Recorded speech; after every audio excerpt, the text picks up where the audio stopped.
Hello everyone, and welcome to day number 87 of your daily Chofetz Chaim. Today we continue with the first chapter of the laws of Rechilos. The Chofetz Chaim writes in halacha number 6, even if a person sees that by not saying Rechilos they will suffer a great financial loss. For example, if a person is employed by others and their employer pressures them to say Rechilos, to tell them who had said or done certain things,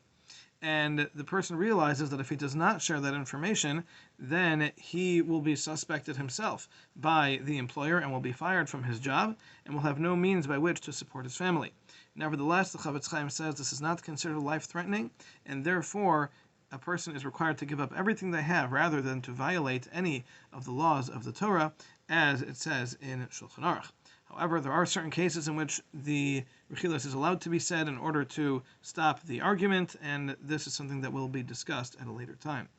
In halacha number 7, the Chofetz Chaim says, certainly if a person will not suffer a financial loss, but will simply be subject to verbal abuse and degradation,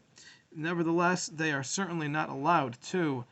share any words of Rechilos because of this, and a person should recognize that at that time that they are resisting saying Rechilos, even though they are enduring this verbal abuse, they will be considered they will be considered to be the beloved of Hashem, and their faces will shine like the sun. As the sages tell us in the Talmud and Yuma, that those who hear their own degradation and disgrace and do not retort and do not give anything back, about them, the verse states, V'ayevav k'tzeis hashemesh b'gvurasai, Hashem's beloved will be like the sun as it goes out in its strength.